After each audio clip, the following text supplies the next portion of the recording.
So hello everyone and good evening सभी को। उम्मीद करता हूँ मेरी वॉइस प्रॉपर आ रहेगी सभी तक। एक बार कंफर्म करेंगे।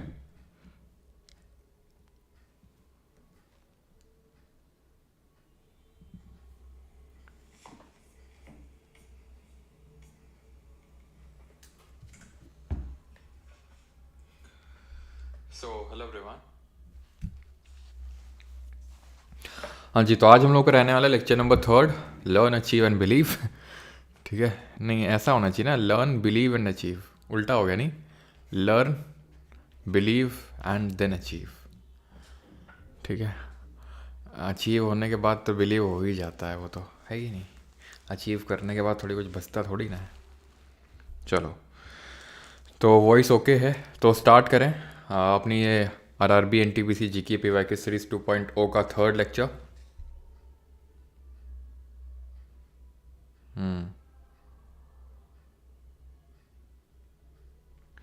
नोट्स में सर स्लाइड्स की क्लास की पीडीएफ ही है। देखिए भाई, पहला लेक्चर सबके लिए फ्री है, देख लो, अगर ठीक लगे तो लो, नहीं तो खुद के बना लो, इसमें कोई दिक्कत वाली बात थोड़ी ना। इसीलिए तो पहला लेक्चर आपके लिए फ्री कर दिया है ना। और फिर नोट्स का ये पहला क्वेश्चन इसलिए लगाया गया ताकि समझ में आए ये कौन से क्वेश्चन की बात चल रही है यहाँ पे। बाकी अगर आपको नहीं वो समझ आ रहे नोट्स तो कोई दिक्कत नहीं है कि नहीं। चलो, तो शुरू करते हैं।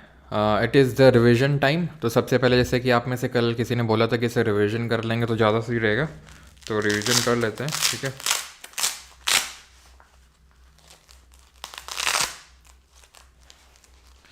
तो रिवीजन स्टार्ट करते हैं। जो हमने कल देखे थे क्वेश्चंस, उनको ही उनमें से कुछ क्वेश्चन सेलेक्ट करके यहाँ पे ने रखे, सो दैट उनको हम क्विकली रिवाइज कर सकें, है ना। ये मतलब फॉर्मेट सही है कि नहीं आप बताना। जैसे यहाँ पर मैंने 5 क्वेश्चंस लिए, 3 जीके के और 2 साइंस के। अगर आपको फॉर्मेट में कुछ ऐसा चेंजमेंट लगे तो आप बता दीजिएगा, ठीक है। Kerala sir, 100% literacy sir.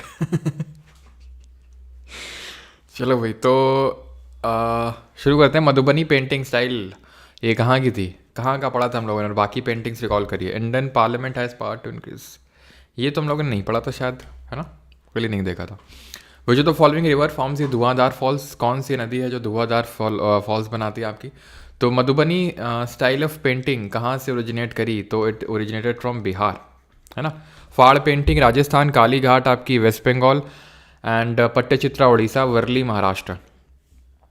धुआंधार कपिलधार आपके दोनों नर्मदा में हैं। चूलिया वाटरफॉल चंबल राजस्थान, एंड सबसे ऊंची है कुंचिकल वराही रिवर पे कर्नाटक में। जॉग फॉल जिनको गरसप्पा बोलते हैं वो भी कर्नाटक में, शरावती रिवर पे। शिव समुद्रम वाटरफॉल किस में है, जल्दी बताओ। शिव समुद्रम वाटरफॉल्स ये किस में है। एंड मंडोवी रिवर पे है आपकी, कौन सी, मंडोवी पे है दूध सागर वाटरफॉल, ठीक है। Then dash is the largest producer of bauxite in the world, सबसे बड़ा बॉक्साइट का उत्पादक देश कौन सा है, तो दिस इज ऑस्ट्रेलिया। और इंडिया में सबसे लार्जेस्ट प्रोड्यूसर कौन है, इंडिया में सबसे लार्जेस्ट प्रोड्यूसर है उड़ीसा, है ना। उड़ीसा सबसे ज़्यादा प्रोड्यूस करता है बॉक्साइट को इंडिया में।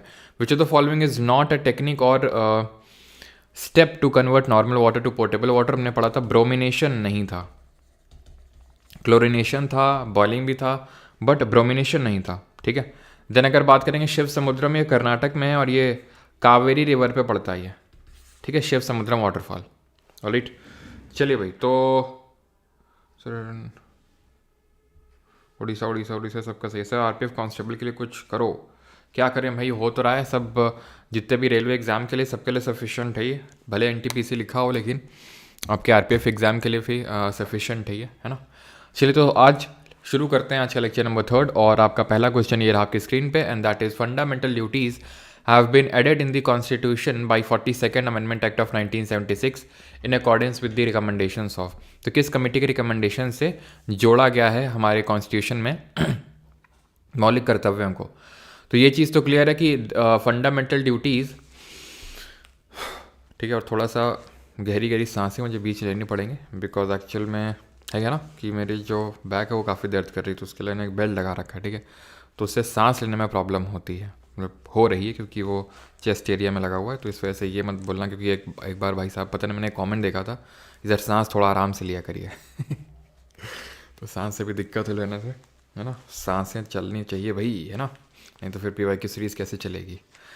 तो 42nd अमेंडमेंट ये है आपका 1976, इससे हमारी फंडामेंटल ड्यूटीज़ को ऐड किया गया था, ठीक है।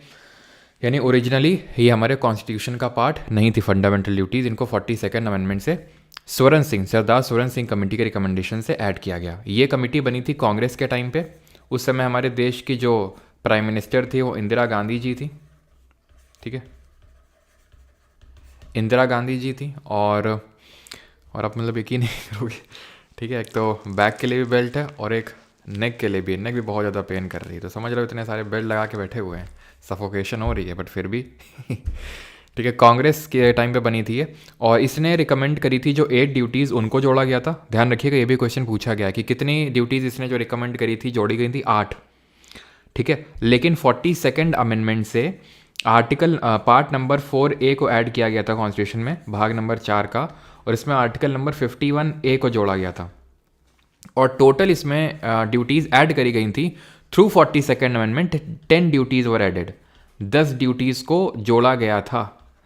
लेकिन स्वरण सिंह कमेटी के रिकमेंडेशंस पे सिर्फ 8 ही को जोड़ा गया था, 2 गवर्नमेंट ने अपने हिसाब से जोड़ दी थी। इसने और भी कुछ ड्यूटीज़ बताई थी जो नहीं जोड़ी गई थी, जैसे कि टैक्स भरना एक ड्यूटी होनी चाहिए, ये बोला था इसने, लेकिन उसको ऐड नहीं किया गया, ठीक है, टैक्स वाली ड्यूटी को ऐड नहीं किया। प्लस ये बोला इसने कि अगर कोई फंडामेंटल ड्यूटी का पालन नहीं करता है तो उसको जो है सज़ा मिलनी चाहिए, उसको क्या मिलनी चाहिए, उसको पनिशमेंट मिलनी चाहिए, वो वाला प्रोविजन भी ऐड नहीं किया गया, ठीक है। फंडामेंटल ड्यूटीज़ की अगर बात करेंगे तो they have been borrowed from USSR, Russia से, जो पहले यूएसएसआर होता था उससे बोरो किया गया है। और ये वाली जो ड्यूटी अभी मैंने बताया पनिश किया जाना चाहिए, इसको नहीं ऐड किया गया। यानी कि फंडामेंटल जो ड्यूटीज़ हैं these are non justiciable in nature. Non justiciable का मतलब ये है कि अगर कोई फॉलो नहीं करता है तो उसको ऐसा कोई सज़ा नहीं मिलेगी। लेकिन ये चीज़ ध्यान रखना, एक कमेटी बनी थी जिसका नाम था जस्टिस वर्मा कमेटी, ठीक है, जस्टिस वर्मा कमेटी बनी थी। इस कमेटी ने क्या बोला था कि भाई स्कूलों में बच्चों को सिखाया जाना चाहिए कि किस तरह से फंडामेंटल ड्यूटीज़ का पालन करना है उन्हें। प्लस इसने कुछ एक्ट आइडेंटिफाई किए थे जिसका यूज़ करके लोगों से फंडामेंटल ड्यूटीज़ फॉलो करवाई जा सकती हैं। एग्जाम्पल के तौर पे prevention to national honours act. अभी चलो मैं आपको बताता हूँ कैसे है। पहले इतनी बात तो समझ में आ गई कि मूलतः ये हमारे संविधान का हिस्सा नहीं थी, they were not originally the part of our constitution. इनको 42nd अमेंडमेंट ऑफ 1976, जिसको मिनी कॉन्स्टिट्यूशन के नाम से भी जानते हैं संशोधन को, उससे जोड़ी गई, 10 जोड़ी गई थी। Part 4A article 51A। लेकिन स्वरण सिंह कमेटी के रिकमेंडेशंस 8 के बेसिस पे 8 जोड़ी गई थी, ठीक है। कांग्रेस की सरकार थी उस समय, इंदिरा गांधी प्राइम मिनिस्टर थी। क्लियर इतनी चीज़। अब ये जो अभी कितनी एट प्रेजेंट, तो एट प्रेजेंट 11 फंडामेंटल ड्यूटीज़ हैं, 11 फंडामेंटल ड्यूटीज़ हैं। और ये जो 11वीं नंबर की है इसको हमने जोड़ा था 86 अमेंडमेंट से, ये तो यहाँ लिख देता हूँ मैं, ठीक है। जो 86 अमेंडमेंट हुआ था उससे जोड़ा गया था, 2002 में हुआ था। और इस समय प्राइम मिनिस्टर कौन थे, कोई बताएगा? इस समय देश के प्रधानमंत्री कौन थे? अब इन मौलिक कर्तव्यों को याद कैसे रखना है, ये कल क्वेश्चन ले लें क्या, क्योंकि फिर ज़्यादा हो जाएगा। आज इतनी चीज़ें रखते हैं, बेसिक्स वगैरह, ठीक है, सारी चीज़ें। कल ये हम लोग देखेंगे कि फंडामेंटल ड्यूटीज़ हमें याद कैसे रखनी है और इनको रिवाइज करेंगे, ये रिवाइज करेंगे प्लस वो चीज़ सीखेंगे, ठीक है। तो आज के लिए इतना ही। आपकी तरह मैं भी मायूस। ठीक है, तो Sardar Swaran Singh committee, option number C सही आंसर होगा। सांता नाम कमेटी की अगर बात करेंगे तो इसके रिकमेंडेशन पे जो CBI और जो CVC है उसका गठन किया गया था। सरकारिया कमेटी जो है बनी थी, ये सेंटर स्टेट रिलेशंस, यानी कि केंद्र और राज्यों के बीच में जो रिलेशंस हैं उनको देखने के लिए बनी थी, ठीक है। सरकारी कमेटी याद हो गया, सरकारी कमीशन। और सांता नाम कमेटी के रिकमेंडेशन पे सेंट्रल विजिलेंस कमीशन और सेंट्रल ब्यूरो ऑफ इन्वेस्टिगेशन को बनाया गया था। क्लियर है चीज़ यहाँ तक? आगे बढ़ते हैं। दूसरा क्वेश्चन है, in which year was battle of Peshawar fought between Raja Jaipal and Mahmud of Ghazni. तो जो ये बैटल ऑफ पेशावर है ये कब लड़ा गया था? जयपाल के बीच में और गजनी के बीच में। तो एक्चुअल में, और हाँ, जो भी हमारे आईफोन के यूज़र्स हैं, ठीक है, उन सभी के लिए गुड न्यूज़ है, एंड दैट इज़ कि आप लोगों के लिए आईफोन के लिए भी एक डेडिकेटेड एप्लीकेशन आ चुकी है जिसका लिंक आपको पिंड कमेंट में दिख रहा होगा, ठीक है। क्लियर थी चीज़?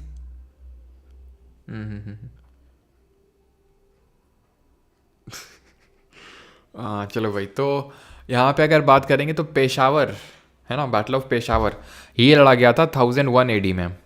अब महमूद ऑफ गजनी हमें पता है गजनवाइड एम्पायर से आया था एंड ही अटैक्ड 17 टाइम्स, ठीक है, 17 बार अटैक किया था इसने, गौरी ने नहीं 17 बार अटैक किया था, और ये दूसरा इस्लामिक इन्वेडर था। तो पहला कौन था? Who was the first Islamic invader in India? पहला था, who was the first? Mohammed bin Qasim, जिसने सिंध पर अटैक किया था। और तीसरा कौन था जरा बताओ? तो 17 बार अटैक किया था, पहला वाला ये था, और जो इसका 16th अटैक था वो सोमनाथ पे था। सोमनाथ जो टेम्पल है उस पर था, ठीक है, कब? 1025 AD में। और लास्ट अटैक था 17th अटैक जाटों पे। एक्चुअल में जब ये सोमनाथ टेम्पल गुजरात में जो कि लोकेटेड है, जो कि एक ज्योतिर्लिंग में भी आता है, तो ये लूट के जब जा रहा था तो जाटों ने अटैक करके इसको उसका सामान वगैरह ले लिया, तो चिढ़ गया था ये, तो उन पर अटैक करने के लिए आया था 17th टाइम, लास्ट इसका अटैक था, ठीक है। तो मोहम्मद बिन कासिम पहला था, दूसरा ये था, और जो थर्ड इस्लामिक इन्वेडर था वो कौन था? थर्ड इस्लामिक इन्वेडर ये था मोहम्मद गौरी, ठीक है, मोहम्मद बिन गौरी नहीं, मोहम्मद गौरी, जो घुरिड एम्पायर से आया था, गजनवाइड एम्पायर के पास में ही पड़ता है, ठीक है। बाकी इसके बारे में हम चीज़ें देखेंगे जब बैटल ऑफ तराइन या फिर पृथ्वीराज चौहान से कोई क्वेश्चन आएगा तो। Article related to the compulsory acquisition of property has been omitted now from the Indian constitution. What is the number of this article? तो right to property, right to, वही बोल सकते हैं एक्विजिशन ऑफ प्रॉपर्टी, इसको भारतीय संविधान से हटाया जा चुका है। कौन से आर्टिकल में था ये? तो ये आर्टिकल नंबर 31 में, ऑप्शन नंबर सेकंड। अब आपको पता है कि ओरिजिनली मूलतः 7 फंडामेंटल राइट्स थे, 7 मौलिक अधिकार थे, फंडामेंटल राइट्स थे, लेकिन एट प्रेजेंट कितने हैं? एट प्रेजेंट मौजूदा समय 6 हैं। एक जो डिलीट किया गया वो यही है, इसको डिलीट किया गया था। Right to property, right to property was deleted through which amendment? जरा बताएंगे कमेंट में, कौन से संशोधन से इसको डिलीट किया गया था? Through 44th constitutional amendment, CA लिख रहा हूँ इन शॉर्ट। कब हुआ था ये? 1978 में। तो एट प्रेजेंट क्या स्टेटस है पूछ लेता है इसका, राइट टू प्रॉपर्टी का क्या स्टेटस है? तो करंट में ये एक लीगल राइट है, लीगल राइट है, एंड ये आर्टिकल नंबर 300A में पड़ा हुआ है, अनुच्छेद नंबर 300 का में, और पार्ट नंबर 12 ऑफ कॉन्स्टिट्यूशन में ये करेंटली पड़ा हुआ है, ठीक है। तो 7 थे, अभी 6 हैं, because right to property has been deleted by 44th amendment act of 1978। अगला क्वेश्चन है, who were the first to issue the gold coin? सोने के सिक्के सबसे पहली बार किसने जारी किए थे? और कमेंट में चलो कुछ चीज़ें हम देख लेते हैं, एंड दैट इज़ कि जो फंडामेंटल राइट्स हैं इनको कहाँ से बोरो किया गया था? जो देश के मौलिक अधिकार हैं ये कहाँ से बोरो किए गए थे, और इनके आर्टिकल और पार्ट बताइए। बोरोड फ्रॉम, कौन से पार्ट में कंटेंट है, और किस आर्टिकल से किस आर्टिकल तक कंटेंट है ये। Now the next question is, who were the first to issue the gold coins? सोने के सिक्के सबसे पहले किसने जारी किए थे? ग्रीक्स ने, शाक्स ने, पर्थियान्स ने, या फिर कुशांस ने?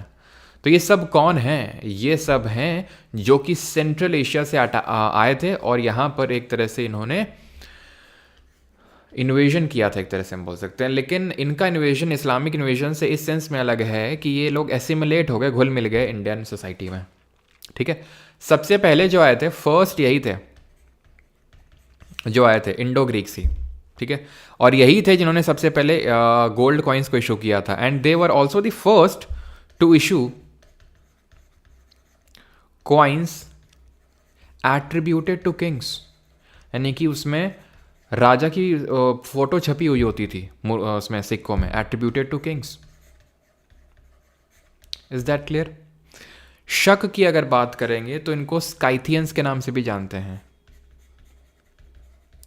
एक काफी फेमस, काफी पॉपुलर हैं रुद्र दमन, शक ruler Rudra Daman the first.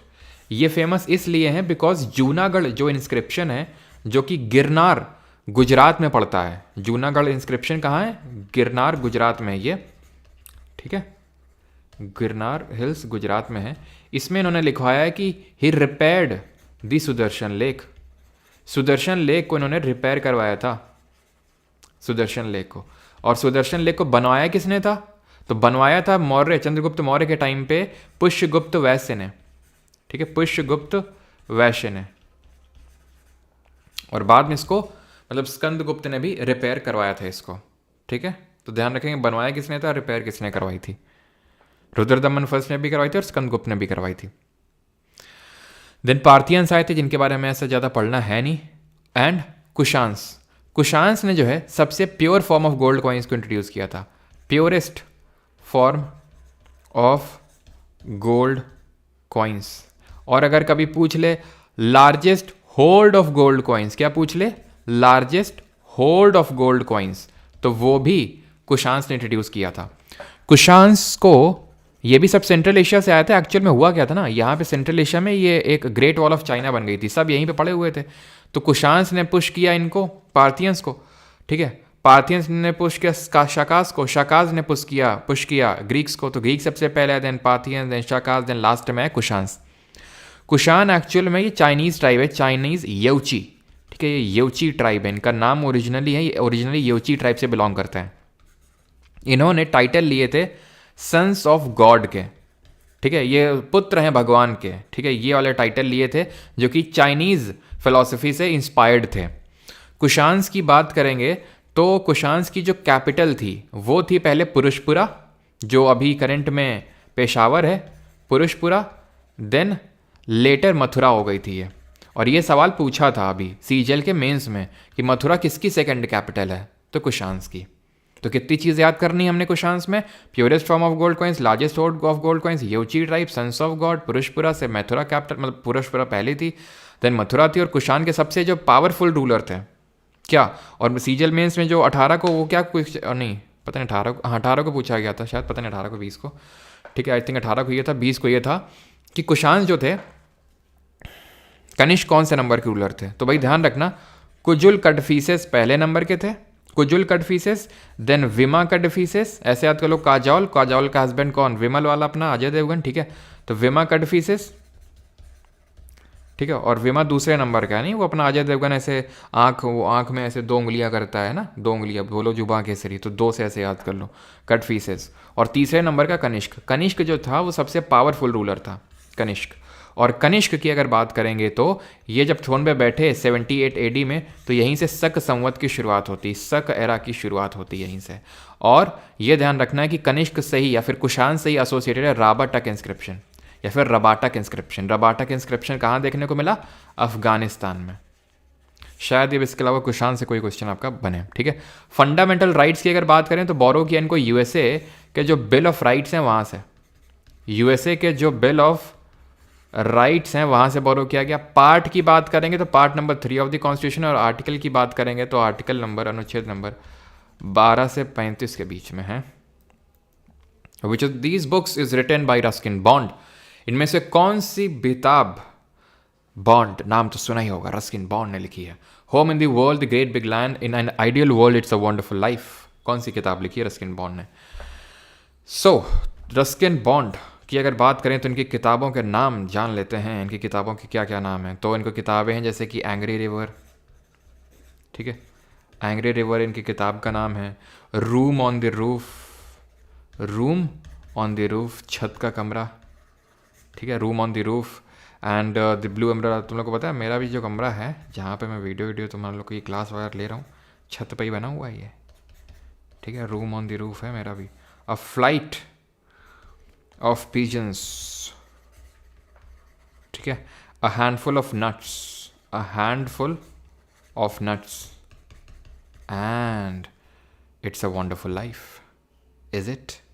तो आंसर होगा यहाँ पर 4th। ठीक है, क्लियर हो गया तो चीज़ यहाँ तक सभी को। और ये जो इन एन आइडियल वर्ल्ड है ना, वैसे तो शायद पूछे, ये है आई थिंक कुंदल करके कोई है ऑथर आई थिंक। ठीक है, पता नहीं, कुंदल बोरा करके, if I am not wrong. ठीक है, तो ये सारी किताबें रस्किन बॉन्ड की ध्यान रखेंगे। और कौन सी कोई है क्या? नहीं नहीं, ठीक है, इतनी आपको ध्यान रखनी है। बाकी आगे बढ़ते हैं और अगला क्वेश्चन है, dash is a legal declaration of a person. Your best day is today. कल पढ़ाया था मैंने, बताओ जल्दी से किसकी किताब है? Your best day is today. Dash is a legal declaration of a person who is unable to pay off debts. उस व्यक्ति की कानूनी घोषणा है जो ऋण चुकाने में असमर्थ है, उसको क्या बोलते हैं? बैंकरप्सी बोलते हैं, क्रेडिट क्रंच बोलते हैं, एमोर्टाइजेशन बोलते हैं, फिर बैंक एश्योरेंस बोलते हैं। Delhi is not far, yes. आपका handwritten notes has been improved sir. अच्छा, चलो बढ़िया बात है। वो देखा, मैंने बताया था पहले दिन कितने लोग थे, 3.2 3.4 ऐसे थे ना, आज 2.4 हो गए। अब आखिरी तक देखना कितने बचते हैं, और जो बचेंगे वही सक्सीड करेंगे, ठीक है। तो क्या लीगल डिक्लेरेशन होता है अगर कोई अपने लोन भरना से मतलब वो हो जाए, तो बैंकरप्सी बोलते हैं उसको। कोई बताएगा इंसॉल्वेंसी और बैंकरप्सी कोड कब आया था? इंसॉल्वेंसी एंड बैंकरप्सी कोड, ठीक है। और जब बैंक को जो उसने लोन दिया है जब नहीं मिलता है तो उसको क्या बोलते हैं ऐसे लोन को, बताओ? इंसॉल्वेंसी एंड बैंकरप्सी कोड, ये आया था 2016 में। जितने भी सारे इंसॉल्वेंसी और बैंकरप्सी से रिलेटेड रूल्स थे उनको फॉर्मुलेट करके एक पर्टिकुलर बना दिया गया था पूरा ये कोड, ठीक है। तो उसको एनपीए बोलते हैं। What is NPA? NPA is non performing assets, non performing assets, या फिर बैड लोन्स भी बोल देते हैं। जब 90 डेज से ज़्यादा, मोर देन 90 डेज, 90 दिन से ज़्यादा अगर कोई लोन की रिकवरी नहीं होती है तो वो एनपीए में चला जाता है, ठीक है। आगे बढ़ते हैं। वेयर वॉज द फर्स्ट, और कभी पूछ ले, वैसे तो शायद पूछे आपके, लेकिन अगर पूछ ले बैड बैंक क्या होती हैं, तो बैड बैंक वो होती हैं जो लॉस एसेट, एनपीए में अगर 90 दिन से ज़्यादा नहीं आया तो एनपीए हो गया, ठीक है। और 12 महीने से ज़्यादा ना आया तो सब स्टैंडर्ड एसेट हो जाता है। और अगर एकदम चला ही गया, जहाँ पर बैंक राइट ऑफ कर देती है लोन को कि अब तो ना आने वाला ही है, तो वो हो जाता है आपका लॉस एसेट। तो उस लॉस एसेट की रिकवरी के लिए जो बैंक बनाई जाती है उनको बैड बैंक बोलते हैं, ठीक है। Where was the first cotton mill in India established? भारत में पहली कॉटन मिल कहाँ स्थापित की गई थी? सूरत, बॉम्बे, या फिर अहमदाबाद, या फिर कोयम्बटूर? अच्छा, कोयम्बटूर में बताओ, कोयम्बटूर में आईसीएआर का किस चीज़ का हेडक्वार्टर है? जो Indian council of agriculture research, इसका किस चीज़ का हेडक्वार्टर है यहाँ पे? तो सही आंसर क्या होगा? पहली कॉटन मिल। तो एक्चुअल में है क्या कि जो एकदम ही पहली अगर पूछ लेना तो वो 1818 में सेटअप करी गई थी फोर्ट ग्लॉस्टर में, कलकत्ता में, ठीक है। कहाँ पे? फोर्ट ग्लॉस्टर में। कहाँ पड़ता है ये? कलकत्ता में। लेकिन चल नहीं पाई है, चल नहीं पाई मतलब फेल हो गई। तो 1854 में, 1854 में, ठीक है, 1854 में सेटअप करी गई Bombay spinning and weaving mill, ठीक है। बॉम्बे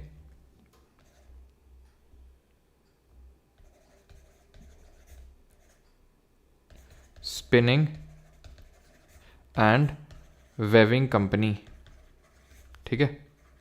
इसको यहाँ पे सेटअप किया गया 1854 में, क्लियर। और कहाँ पे? ये बॉम्बे में केजीएन डेबार करके जो जगह पड़ती है वहाँ पे, केजीएन डेबार। अगर पहली जूट मिल पूछ ले तो, फर्स्ट जूट मिल अगर पूछ ले तो क्या आंसर दोगे? जल्दी से बताओ। तो यहाँ पे ये चीज़ अपन को ध्यान रखनी है कि कोयम्बटूर का आईसीआर का शुगर केन का हेडक्वार्टर ध्यान रखना, शुगर केन। अहमदाबाद में क्या है? तो अहमदाबाद में ही जो पहला एसएचजी है, पहला सेल्फ हेल्प ग्रुप है, उसको सेटअप किया गया था, जिसको हम सेवा के नाम से जानते हैं, सेल्फ एम्प्लॉयड वेमेन एसोसिएशन। ये देश का पहला एसएचजी है, सेल्फ हेल्प ग्रुप, जो 1974 में स्टैब्लिश किया गया था अहमदाबाद में ही, ठीक है। और अहमदाबाद को किस नाम से जानते हैं?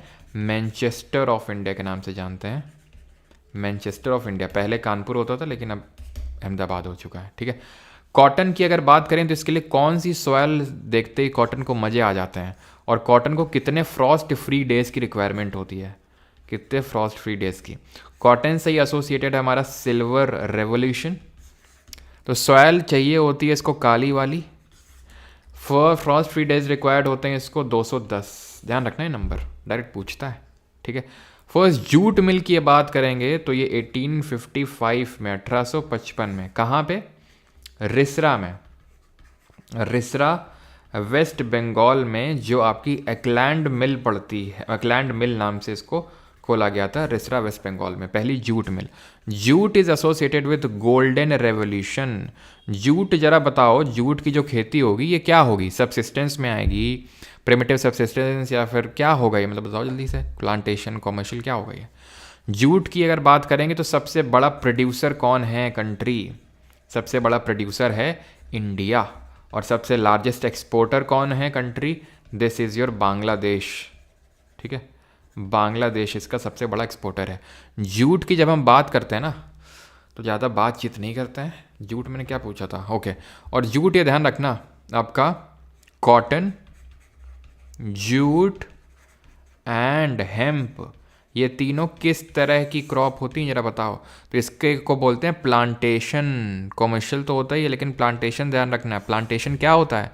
प्लांटेशन होता है जहाँ पर एक वास्ट एरिया में, बहुत बड़े क्षेत्रफल में हम एक खेती को उगाते हैं। जैसे कि टी हो गया, जूट हो गया, ठीक है, ये सब हो गया, केला हो गया, ठीक है, शुगर केन हो गया, ये प्लांटेशन में आ जाएंगे आपके। इनको बोलते हैं फाइबर क्रॉप्स। ठीक है, फाइबर क्रॉप्स बोलते हैं कॉटन, जूट एंड हेम्प को। अगला है अभी इंडिया, अच्छा, वेट लूजिंग क्रॉप। क्या वेट लूजिंग क्रॉप नहीं भैया, बोलते हैं फाइबर क्रॉप बोलते हैं। Who among the following rulers fought the fourth Anglo Mysore war in which he was killed. तो किसने चौथा एंग्लो मैसूर वॉर लड़ा था जिसमें उनकी डेथ हो गई? शिवाजी।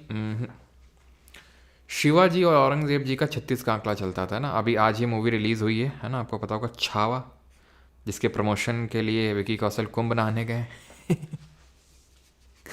देख रहे हो बेटा, जो मतलब अमीर लोग होते हैं वो सोच समझ की चीज़ें करते हैं। कुंभ नहाएंगे तो कुछ ना कुछ फ़ायदा ज़रूर कमाएंगे उससे, है कि नहीं। तो छावा मूवी आज रिलीज़ हुई है जिसमें कि शिवाजी के जो बेटे हैं संभाजी महाराज, तो वो किस तरह से औरंगज़ेब को रेजिस्ट करते हैं। वैसे तो शिवाजी पहले ओरिजिनली रेजिस्ट करते हैं, औरंगज़ेब को आने नहीं देते, ठीक है, लेकिन बाद में संभाजी। एंड काफ़ी हद तक वो ट्रू भी है मूवी अगर देखें तो। उसमें औरंगज़ेब को रिस्ट्रिक्ट कर दिया जाता है, और जो नहीं, आपने वो ट्रेलर में देखा होगा जो डायलॉग विकी कौशल बोलते हैं, यानी संभाजी महाराज का जो रोल प्ले कर रहे हैं कि भाई जब मैं मरूंगा तो हर घर में मराठा, मतलब हर मराठा में संभाजी जन्म लेगा इस तरह से, और जब तू मरेगा तो तेरे मुग़ल साम्राज्य का अंत हो जाएगा। और इट इज़ ट्रू, औरंगज़ेब के बाद मुग़ल साम्राज्य का अंत हो गया। ठीक है, औरंगज़ेब की जो गलत नीति हम बोल सकते हैं उसके चलते, है ना, जो उसकी जिद थी, ईगो था, उसके चलते, और औरंगज़ेब के बाद पूरा मुग़ल जो है, ये लास्ट ग्रेट मुग़ल एम्पायर हम बोल सकते हैं, उसके बाद पूरा ढह गया मुग़ल एम्पायर।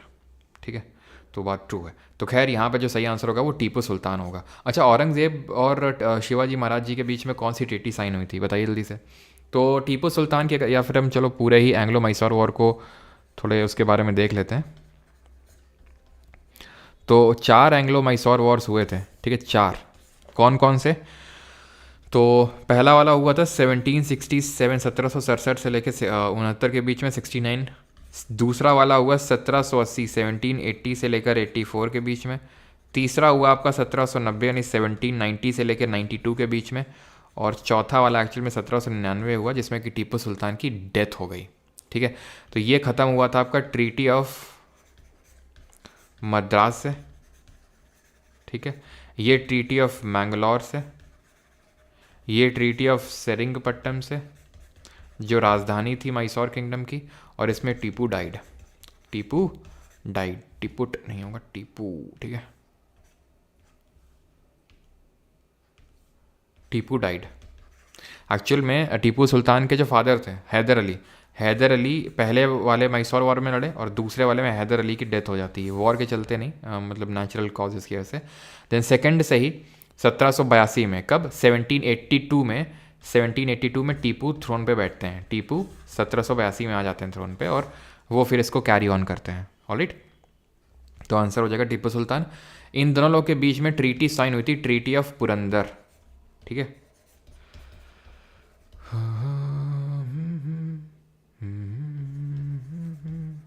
1665 में। ठीक है, औरंगज़ेब के अगर थ्रोन की बात करें तो 1658 में बैठा था, 1707 में मर गया था ये। ठीक है, कौन, औरंगज़ेब। और 1665 में ट्रीटी साइन हुई थी। एक्चुअल में औरंगज़ेब के साइड से राजा जयसिंह फर्स्ट थे जिन्होंने साइन किया था। ठीक है, और शिवाजी तो थे ही। ठीक है, आगे बढ़ते हैं। तो अभी के लिए इतनी चीज़ें आपको याद करनी है। और अगला क्वेश्चन है, and that is 9th। Which among the following is not a type of right to freedom in the Indian constitution. निम्नलिखित में से कौन सा भारतीय संविधान में स्वतंत्रता के अधिकार का एक प्रकार नहीं है? राइट टू फ्रीडम नहीं है इसमें से, कौन सा बताइए। ऑप्शंस आपके सामने हैं। ये टाइगर ऑफ मैसूर के नाम से जानते हैं टीपू सुल्तान को। सब्सिडियरी लाइन्स यस वेलेस्ली ने साइन किया, अभी देखते हैं वेलेस्ली के बारे में और उसकी सब्सिडियरी लाइन्स भी, ठीक है। तो भैया राइट टू फ्रीडम क्या है? तो अभी मैंने बताया कि 6 फंडामेंटल राइट है हमारे कॉन्स्टिट्यूशन में। पहला राइट टू इक्वलिटी, पहला है राइट टू इक्वालिटी, चलो बता ही देते हैं, आ गया तो ठीक है। पहला राइट टू इक्वालिटी 14 से 18 तक है ना। देन है राइट टू फ्रीडम, आज़ादी का अधिकार 19 से लेकर 22 तक। देन है राइट टू नहीं, राइट अगेंस्ट एक्सप्लॉयटेशन, शोषण के विरुद्ध अधिकार, राइट अगेंस्ट एक्सप्लॉयटेशन 23 और 24 में है ये। Right to freedom of religion, धार्मिक स्वतंत्रता का अधिकार, right to freedom of religion, ये किस में है? 25 से लेकर 28 के बीच में है। Then cultural and educational rights हैं किस में? 29 और 30 में। और छठवां जो राइट है that is right to constitutional remedies, यानी कि संवैधानिक उपचारों के अधिकार, कॉन्स्टिट्यूशनल रेमेडीज है इसमें, जो आपका आर्टिकल नंबर 32 में आता है। 6 राइट हो गए।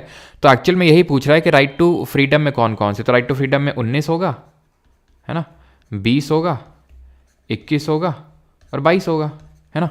19 में कितने राइट हैं?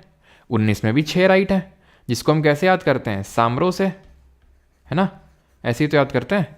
राइट ये क्या है? 19 क्लॉज 1 की बात हो रही भैया, ये 19 क्लॉज 1 में 6 राइट हैं।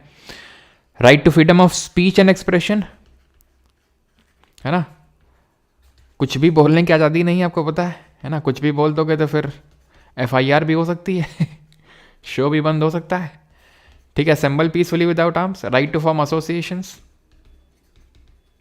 राइट टू मूवमेंट ना, या फिर right to move freely throughout the territory of India and reside and settle in any part of India, है ना। मूवमेंट और रिसाइड यानी कहीं भी रह सकते हैं। और ये है राइट टू फ्री ऑक्यूपेशन, कुछ भी धंधा कर सकते हैं, प्रोफेशन कर सकते हैं। ये 19 क्लॉज 1 सब क्लॉज A है, सब क्लॉज B है, C है, D है, E है और ये G है। F नहीं है भैया, F के में क्या था? प्रॉपर्टी था, right to hold the property, तो उसको आपको पता है हटा दिया गया 44th अमेंडमेंट से, जो अभी मैंने आपको बताया था। तो 19 में ये जो ये है, ठीक है। Right to protection of life and personal liberty, यानी कि प्राण और दैहिक स्वतंत्रता का संरक्षण, ये आर्टिकल नंबर 21 में है कि नहीं। और आर्टिकल नंबर 20 में है आपका ये protection in respect of conviction for offences, ये आर्टिकल 20 में है। इसमें 3 अधिकार दिए हुए हैं, 20 क्लॉज 1, 20 क्लॉज 2 और 20 क्लॉज 3। तो 20 क्लॉज 1 में क्या है? 20 क्लॉज में 1 में ये है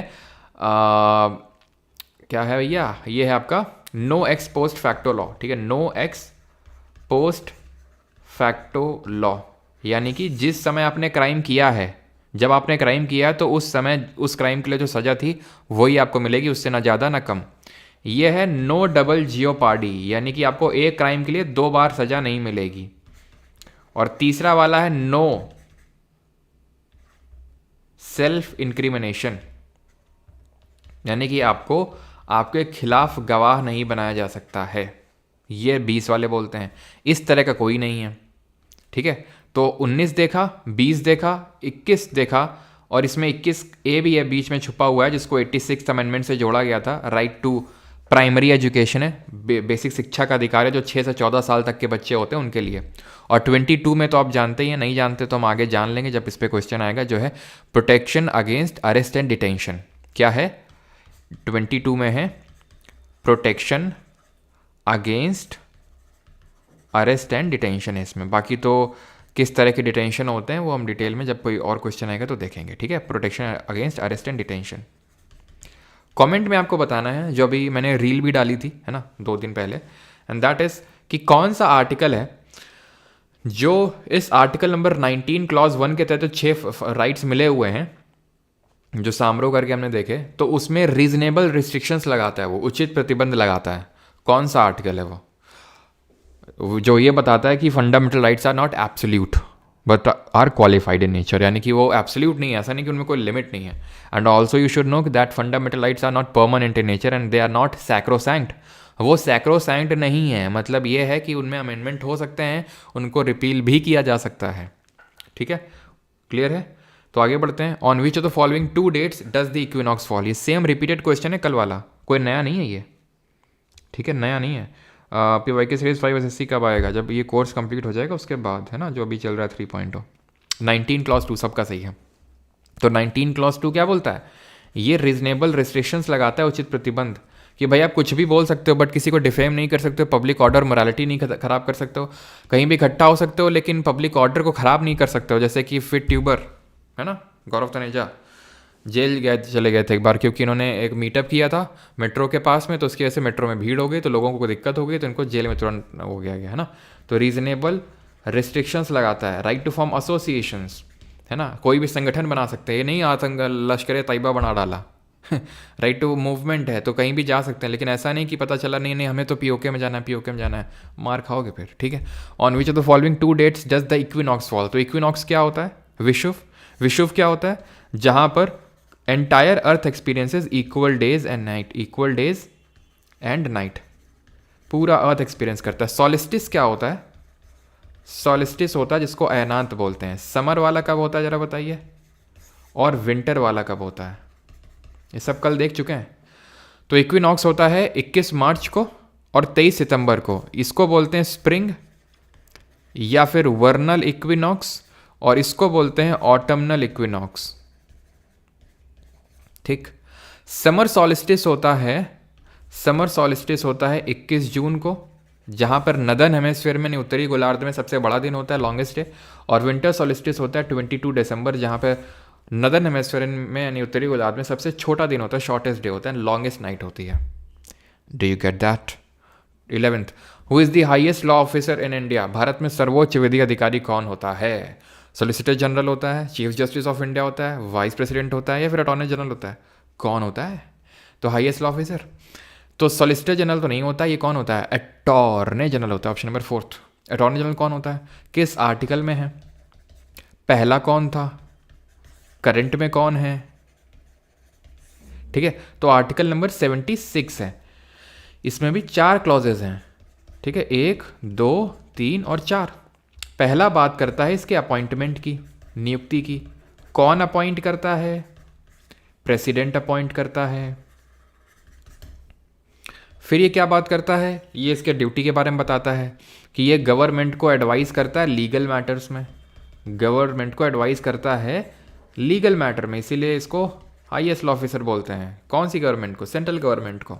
स्टेट गवर्नमेंट को कौन एडवाइस करता है? जो स्टेट का हाईएस्ट लॉ ऑफिसर होता है। ये क्या है इसमें तीसरे वाले में कि he has right to audience in all the courts of India. He has right to audience in all the courts of India. सारे कोर्ट्स में इसको क्या है? राइट टू ऑडियंस है, कहीं भी जा सकता है। ये चौथा क्या है?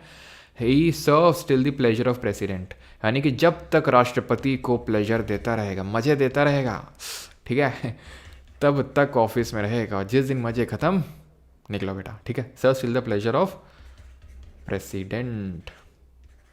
चारों क्लॉजेस मैंने आपको बता दिए हैं, ठीक है। पहले कौन थे? वही थे जो हमारे देश के पहले लॉ कमीशन के चेयरमैन थे, MC सेतलवाद जी थे। और करंट में कौन है? AG की बात करें तो R वेंकट रमनी, ठीक है, R वेंकट रमनी, ठीक है, R वेंकट रमनी। संजय मूर्ति, प्रियंका ठाकुर जी वो कैग हैं, ठीक है, अटॉर्नी जनरल नहीं, वेंकट रमनी, क्लियर। एंड जो सॉलिसिटर जनरल होते हैं ना, ये इनको असिस्ट करने का काम करते हैं। क्या करते हैं? असिस्ट करते हैं। कौन सा आर्टिकल है?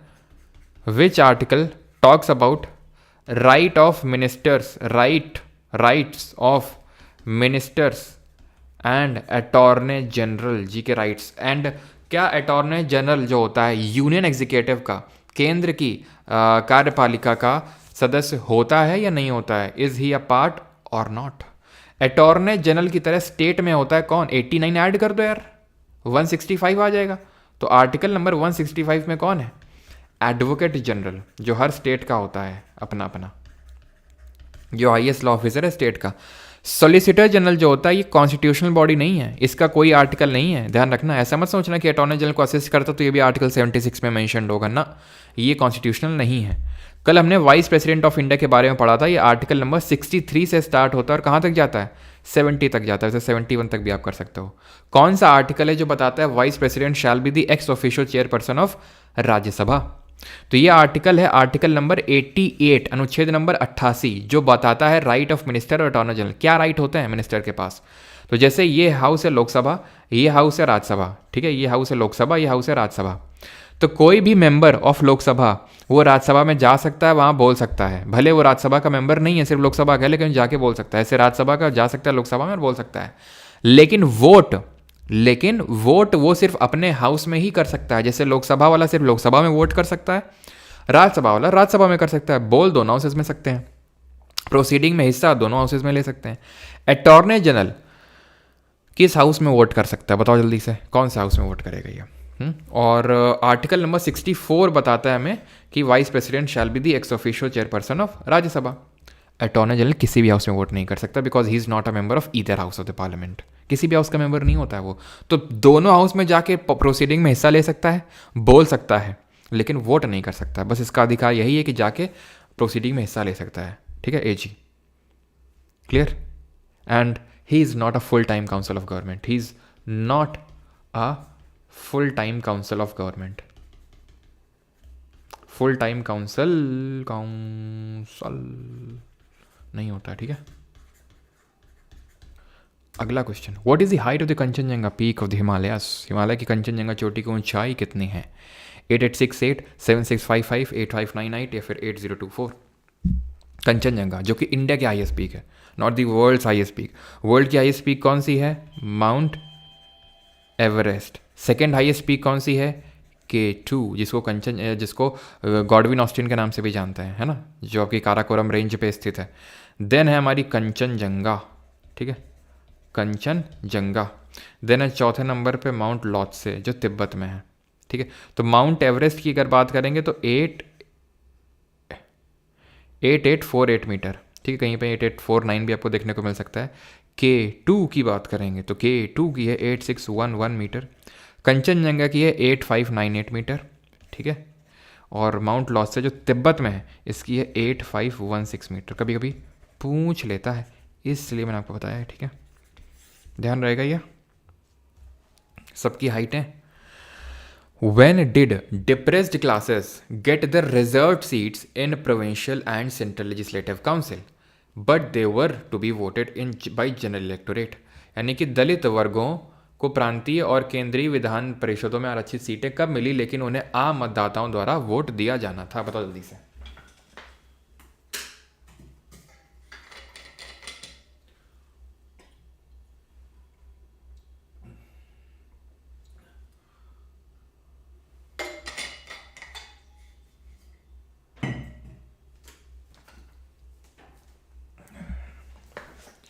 तो हुआ क्या था 1932 में, 1932 में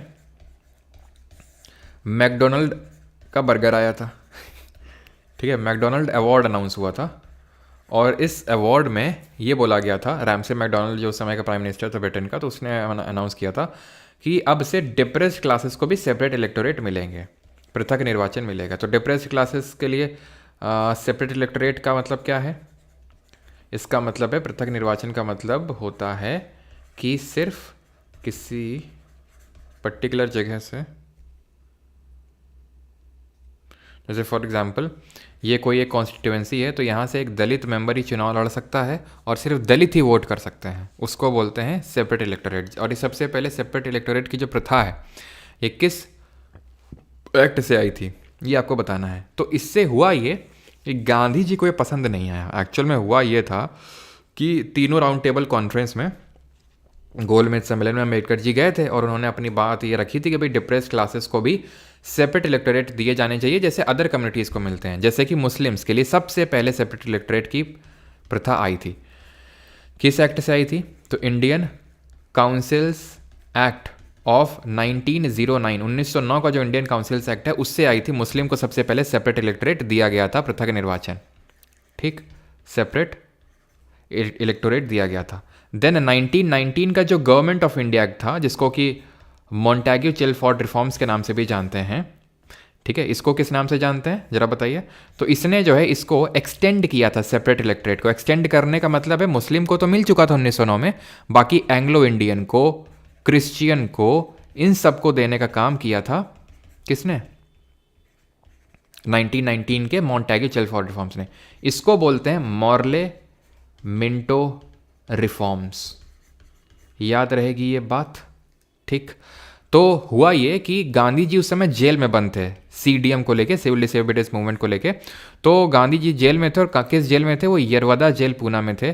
तो फास्ट एंड टू डेथ में चले गए, ठीक है, वो फास्ट एंड टू डेथ में कि भाई इसको वापस लो, ठीक है। अंबेडकर जी सपोर्ट में थे कि नहीं भाई बहुत अच्छा है, ये डिप्रेस्ड क्लासेस के लिए सेपरेट इलेक्टोरेट होना चाहिए, लेकिन गांधी जी अपोज में थे।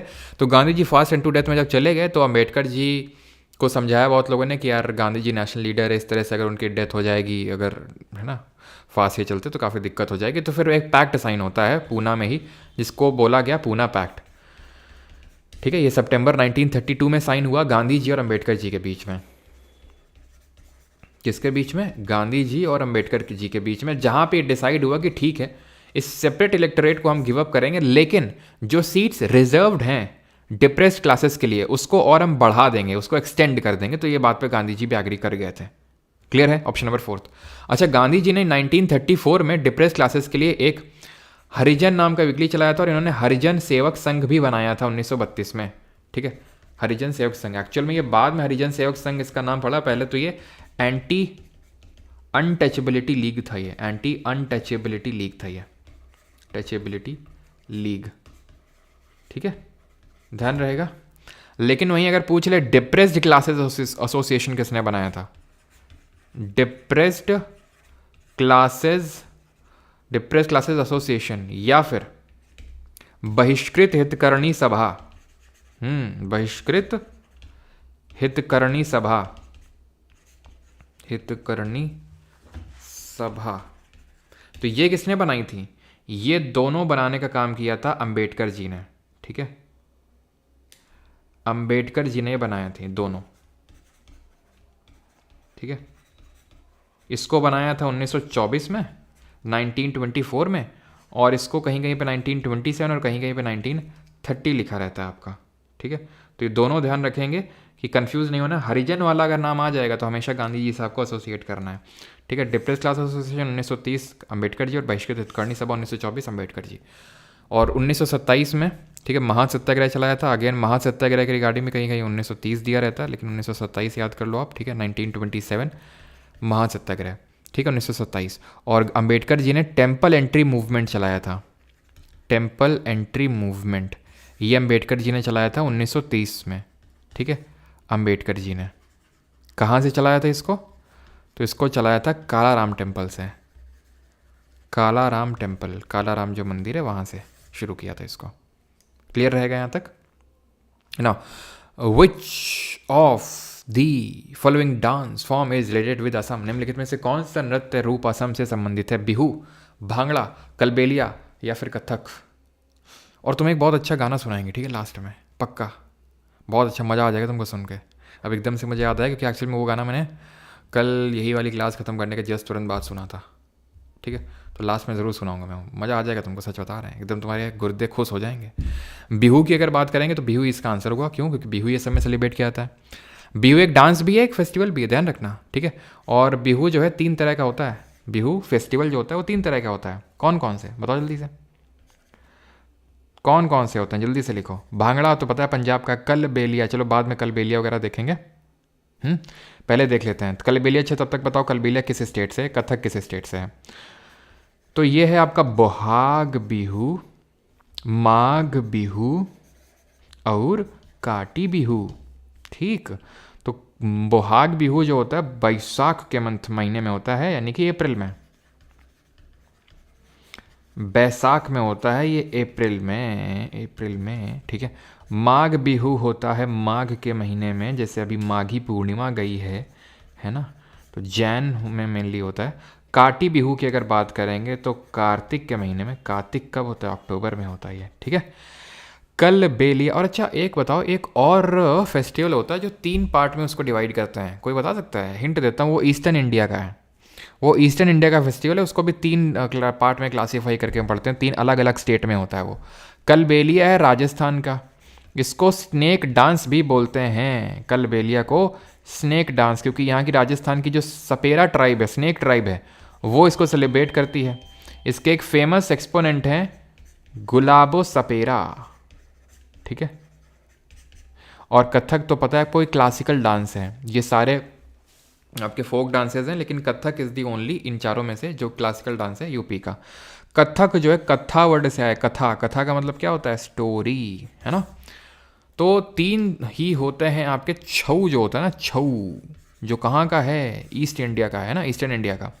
तो ये 3 तरह का होता है, कौन कौन सा, सराइकेला छऊ, मयूरभंज छऊ, मयूरभंज छऊ, और पुरुलिया छऊ, पुरुलिया, पुरुलिया, पुरुलिया कहाँ का है, पुरुलिया है वेस्ट बंगाल का, ठीक है।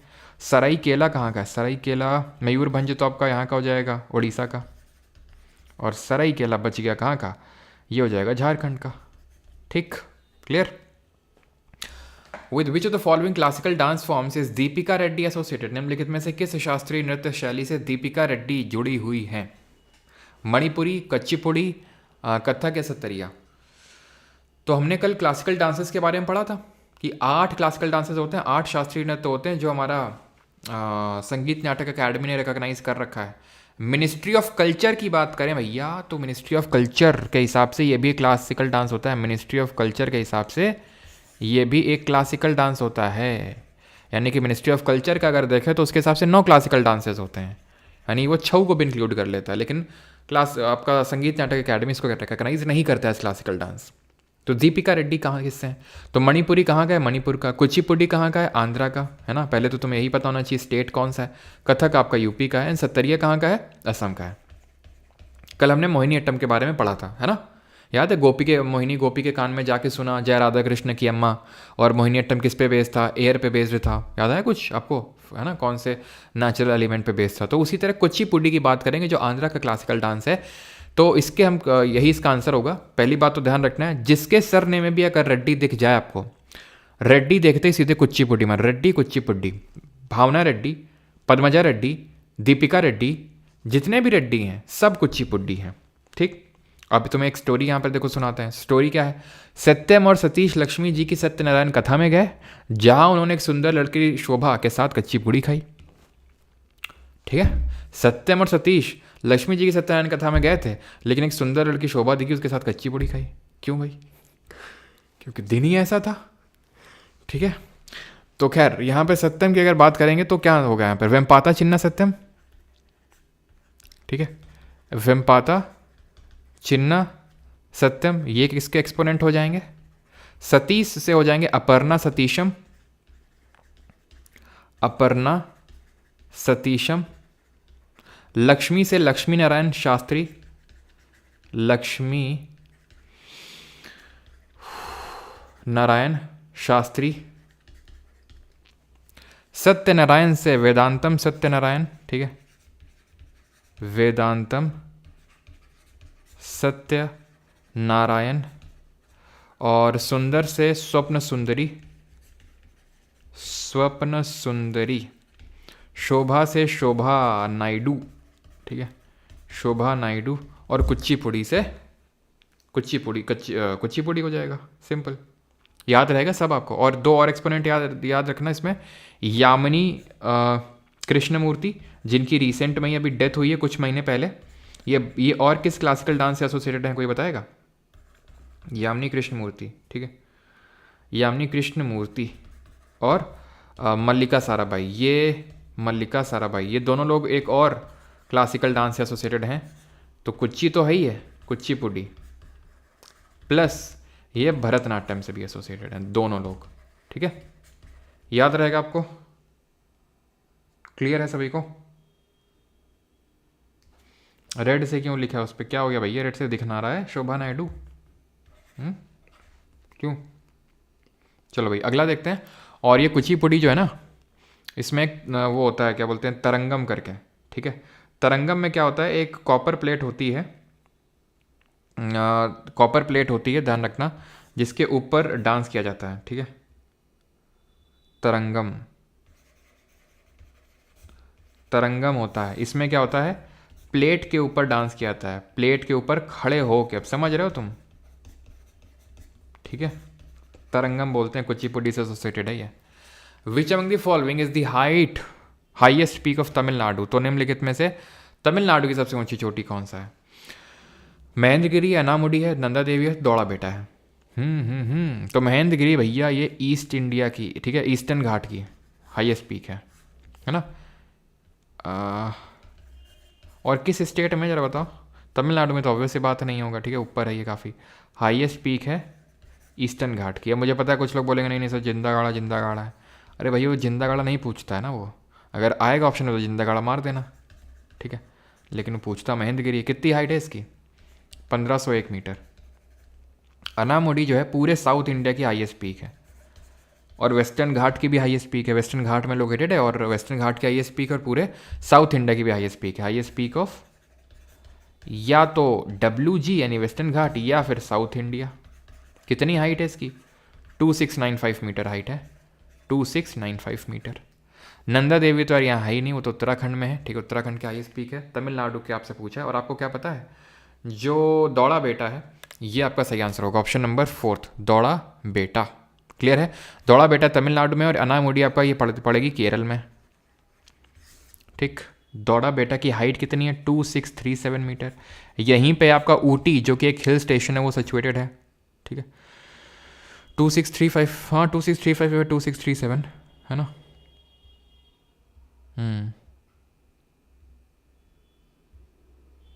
क्लियर? तो ऊटी जो आपका हिल स्टेशन है वो आपका यहीं पे सिचुएटेड है तमिलनाडु में। क्लियर है यहाँ तक? अगला है विच among the following is not a type of solar Eclipse, निम्नलिखित में से कौन सा एक सोलर इक्लिप्स का प्रकार नहीं है? सोलर इक्लिप्स क्या होता है? सोलर इक्लिप्स, और हाँ महेंद्रगिरी मैंने आपसे पूछा था, कहाँ गया महेंद्रगिरी? ये आपका उड़ीसा में है, ठीक है। तो अगर हम बात करें विच among the following is not a type of solar Eclipse, निम्नलिखित में से कौन सा सूर्य ग्रहण का एक प्रकार नहीं है? तो ग्रहण समझ लेते हैं, जैसे वो तुम्हारे ज़िंदगी में बन गई है वैसे ही, ऐसे ही हम ग्रहण भी पढ़ेंगे। क्या होते हैं? 2 तरह के होते हैं, सोलर और लूनर। तो होता क्या है ना कि जब तीनों एक लाइन में आ जाते हैं, कौन? सन, अर्थ और मून, तो ग्रहण होता है। ये सन है, सन कभी किसी के बीच में नहीं आता है। सन जो है सीधा साधा सा, कभी बीच में नहीं आता है। अगर जैसे ये अर्थ है, ठीक है, डुग डुग डुग डुग डुग डुग डुग डुग डुग डुग डुग डुग डुग, ये अर्थ है, ठीक है, और ये मून है। मून छोटा है ना अर्थ से, और यहाँ पे बना लेते हैं अर्थ को, और यहाँ बना लेते हैं मून को। तीनों एक लाइन में आ गया, ठीक। तो मून क्या ना चक्कर लगा रहा है अर्थ के राउंड, तो ये कभी इधर आ जाएगा बीच में, तो कभी इधर चला जाएगा। जरा बताओ मून कितने टाइम में एक रोटेशन और एक रेवोल्यूशन कंप्लीट करता है अराउंड दी सन? आपको पता है कि मून का, चंद्रमा का सिर्फ हमें एक ही साइड विजिबल होता है। क्यों? क्योंकि मून का रोटेशन का टाइम यानी घूर्णन का और रेवोल्यूशन का, परिक्रमण का, वो सेम होता है। कल पढ़ाया था रोटेशन क्या होता है, रेवोल्यूशन क्या होता है, ठीक। तो अब इनमें से कौन सा सोलर होगा, कौन सा लूनर होगा, ठीक। अभी आप देखो तो परसों ही माघ पूर्णिमा थी, माघ पूर्णिमा थी, पूरा चांद दिख रहा था, एकदम रोशनी थी रात में, है ना, काफ़ी मज़े आ रहे होंगे। कब होता है ऐसा? इस केस में होता है ऐसा, इस केस में ऐसा होता है। इसको क्या बोलते हैं? लूनर इक्लिप्स, ठीक है, ये होता है, इसको बोलते हैं लूनर इक्लिप्स। चंद्र ग्रहण बोलते हैं इसको, जिस दिन पूर्णिमा होती है, पूर्णिमा की रात, ठीक। और जब मून बीच में आ जाता है तो क्या होता है कि मून जब बीच में आ जाता है तो यहाँ पर होता है सोलर इक्लिप्स, इसको बोलते हैं। और यहाँ पर होता है आपका अमावस की रात, अमावस्या की रात। अमावस्या में ही सेलिब्रेट की जाती है दीपावली, पूर्णिमा में रक्षाबंधन सेलिब्रेट किया जाता है, होली सेलिब्रेट की जाती है पूर्णिमा में। क्लियर है? अब तुमको लग रहा होगा कि चांद हमें पूरा कैसे दिख रहा था भैया, आप जब पूर्णिमा थी, माघ पूर्णिमा, क्योंकि चांद में तो रोशनी जा ही नहीं होगी, सन ने ब्लॉक कर ली होगी। भैया मैंने ये बताया तीनों एक लाइन में, लेकिन तीनों एक प्लेन में नहीं है। अर्थ आगे की तरफ होगा, मून पीछे की तरफ होगा, तो मून को पूरी रोशनी मिल रही होगी। तो जितना मून का हिस्सा हमें दिख सकता है, जो रफली 60% है, वो दिखा था अभी हमें परसों के दिन। क्यों? क्योंकि सन की पूरी लाइट जा रही थी। तुमको लग रहा है ये तो रोक, अरे कहाँ से रोक लेगा भाई, पीछे से जा रही है ना, एक प्लेन पे नहीं है, एक प्लेन पे नहीं है, लाइन में तो दिख रहे हैं तुमको सामने से देखने में। और यहाँ पर क्या होगा, यहाँ पे यहीं पर रोशनी पड़ेगी, हमें तो ये वाली साइड दिख रही है बस, तो इस वजह से मून बिल्कुल नहीं दिखता है, चांद बिल्कुल नहीं दिखता, अमावस की काली रात होती है ना। और फिर चंद्रकांता का जो भेड़िया होता है वो करता है। ठीक है, तो ये चीज़ क्लियर हो गया। लूनर इक्लिप्स, सोलर इक्लिप्स क्या होता है, लूनर में पूर्णिमा होगा, सोलर इक्लिप्स में अमावस होगा। ठीक है, टाइप्स ऑफ सोलर इक्लिप्स। अब तीनों अगर एक प्लेन पे भी आ जाए तो क्या होगा, सोलर इक्लिप्स के केस में अगर तीनों एक प्लेन पे आ जाए, तीनों एक प्लेन पे भी आ जाए ना, तो कंप्लीट जो सनलाइट मून पे जा रही, अर्थ पे आ रही थी, वो ब्लॉक कर लेगा। मून पे भी पड़ रही है, ठीक है, मून तो भाई सन की लाइट को ही रिफ्लेक्ट करता है ना, moon is a non luminous object, इसके खुद की लाइट नहीं होती है, तो नॉन ल्यूमिनस ऑब्जेक्ट होता है ये। और सन होता है वो तो ल्यूमिनस ही होता है। तो भाई सन की अगर लाइट को पूरी रोक लेगा मून, अगर एक प्लेन पे आ गया तो अर्थ में एकदम अंधेरा हो जाएगा। ठीक है, और फिर किल्विस आएगा, क्या बोलेगा किल्विस आके। तो ये होता है आपका टोटल, जहाँ पूरा घेर लेगा। एन्यूलर मतलब साइड साइड से दिख रहा है, और पार्शियल मतलब आधा अधूरा। तो पेनम्ब्रल नहीं होता है एक्चुअल में। पेनम्ब्रल क्या होता है, अम्ब्रा और पेनम्ब्रा होता है। अम्ब्रा होता है डार्क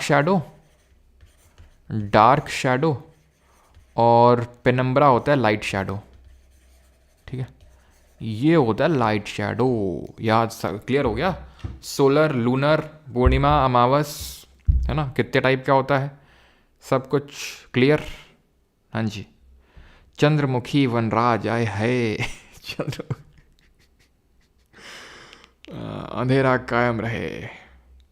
यस, अंधेला बेटा, मैं अंधेला नहीं बोलता हूँ। ठीक है, अब तुम जो है बोलो सो बोलो, मैं तो अंधेला से मैं सीख गया हूँ, मैंने काफ़ी प्रैक्टिस करी थी एक दिन, पता है, अंधेरा अंधेरा अंधेरा ऐसे बोल बोल के। ठीक है, the founder of the autonomous kingdom of Awadh was, तो अवध के स्वायत्त राजा के संस्थापक कौन थे, शुजाउद्दौला थे, हाँ, सादत खान बुरहानुल मुल्क थे, सफदरगंज थे। सफदरगंज जगह ही पड़ती है ना दिल्ली में, ये सफदरजंग मेट्रो स्टेशन है, ब्लू लाइन के लिए यहाँ उतरे।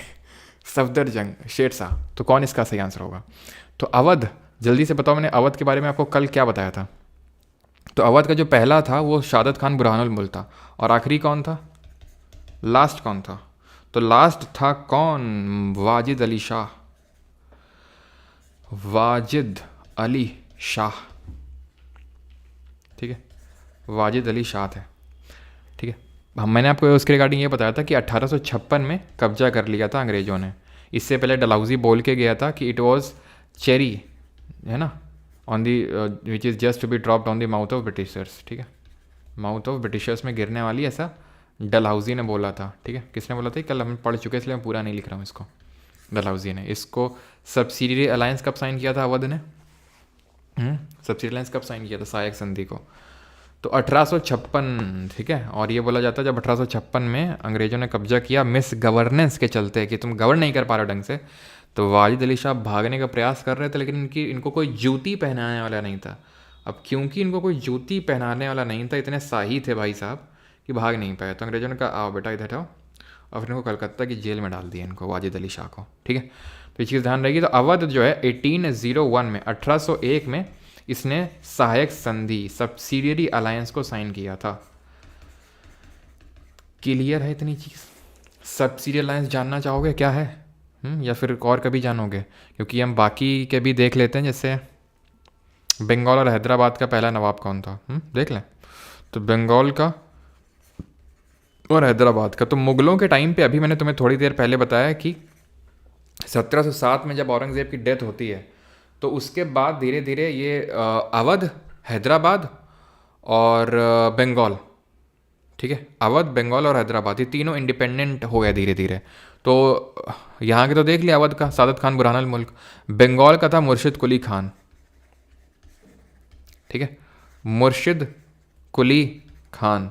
और हैदराबाद का कौन था, हैदराबाद का था क्या नाम था, असफ, निज़ामुल मुल्क असफ जा। ठीक है, निज़ामुल मुल्क असफ जा। ठीक है, ध्यान रहेगा। सब्सिडी अलायंस भी पढ़ा दें क्या, चलो पढ़ा देते हैं। तो सब्सिडियरी अलायंस जो है ये एक सहायक संधि थी।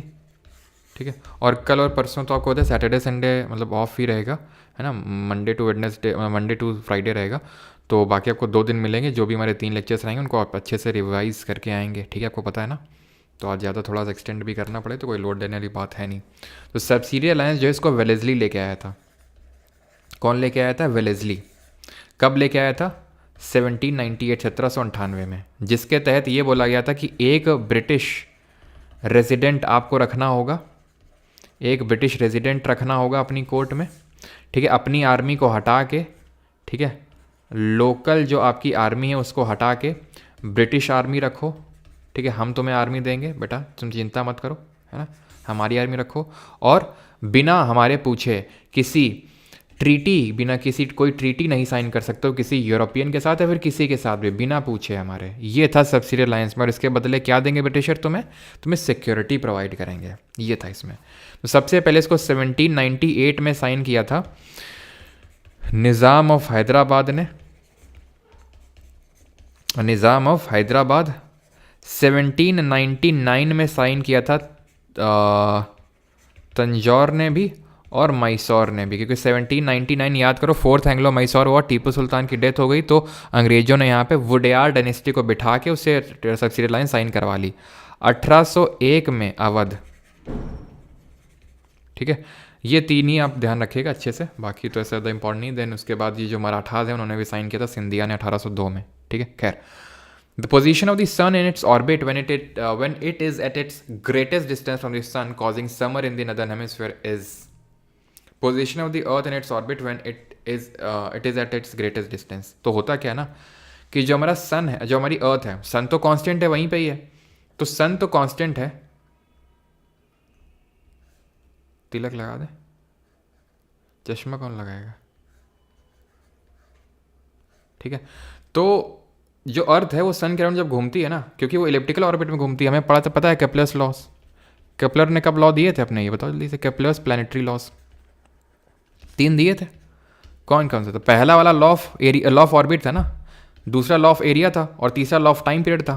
तो पहला वाला लॉ ही बोल रहा था कि भाई जो प्लैनेट हैं वो सन के अराउंड एक इलिप्टिकल ऑर्बिट में घूमते हैं, दीर्घवृत्ताकार में। तो एक ऐसा पॉइंट आता है जब अर्थ सन के सबसे क्लोजेस्ट होती है, और एक ऐसा पॉइंट आता है जब अर्थ सन के सबसे दूर होती है, फार होती है। तो जब सबसे पास होती है तो पी से पेरीहिलियन और पी से पास, वो डेट कौन सी होती है?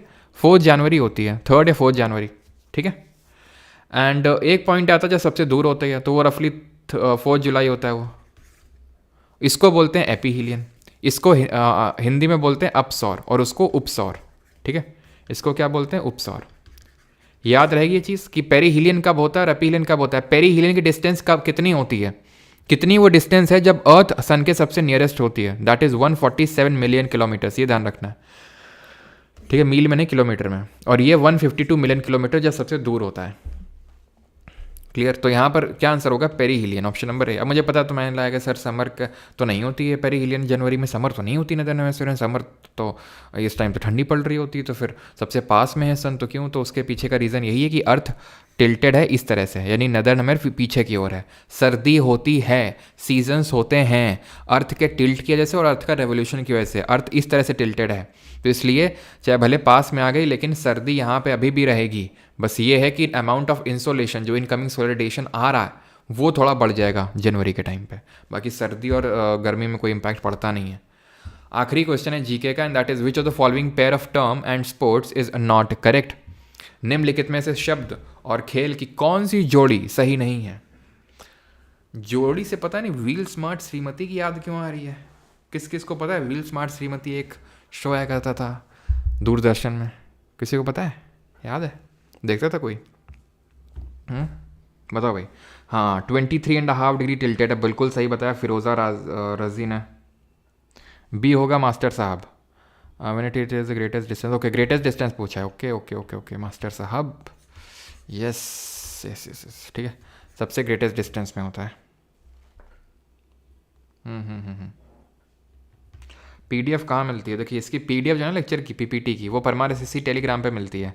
बाकी इसके जो हैंडरेटेड नोट्स हैं वो मिलते हैं परमार एकेडमी एप्लीकेशन पे, ठीक है, कोर्स बना हुआ है अलग से। तो पेनल्टी किक का रेसलिंग, हाँ रेसलिंग ही होगा। रेसलिंग से एक और टर्म एसोसिएटेड है, हाफ नेल्सन, ठीक है। एंड तो ये भी गलत हो जाएगा, आंसर neither 1 nor 2 नहीं, बोथ हो जाएगा, बिकॉज ध्यान से देखिए, ध्यान से देखिए, यहाँ पे नॉट लिखा हुआ है, तो बोथ 1 and 2। अच्छा जल्दी से बताओ, यहाँ पे लिखते हैं, खाली पन्ना नहीं छोड़ते हैं, गैम्बिट किससे एसोसिएटेड है? गैम्बिट हो गया, स्टेलमेट हो गया, चेकमेट हो गया। ये एक बड़े को एक पूर्व कॉमेडियन, भूतपूर्व कॉमेडियन थे, वो इसको काफ़ी खेला करते थे। इनका काफ़ी बड़ा शो भी चलता था, एक काफ़ी मजाक करने का शौक़ था। फिर एक दिन गवर्नमेंट को उनकी किसी बात पे गुस्सा आया और उनके खिलाफ एफआईआर कर दी। दिल के बड़ी अच्छी है गवर्नमेंट, क्योंकि ज़्यादा जेल में अभी तक नहीं डाला है। ठीक है। और बंकर किससे एसोसिएटेड है? एंड डायमंड किससे एसोसिएटेड है? ठीक है। एंड बस इतना ही बता दो। तो सही आंसर क्या होगा? गैम्बिट, स्टेलमेट, चेकमेट, ये चेस से एसोसिएटेड है। ठीक। बंकर की अगर बात करेंगे तो पोलो, पोलो में कितने खिलाड़ी होते हैं? डायमंड आपका बेसबॉल से, बेसबॉल में कितने नंबर ऑफ प्लेयर होते हैं? 9 होते हैं। ठीक, क्लियर हो गया। और बॉक्सिंग से अगर बात कर लेंगे तो बॉक्सिंग में आपका बाउट होता है, पंच होता है, जैब होता है, मुक्का, नॉकआउट होता है। ठीक है, तो ये आपने ध्यान रखने हैं। आ जाओ 21 पे। तो 21 क्या है? अब यहाँ से साइंस के शुरू होने वाले हैं।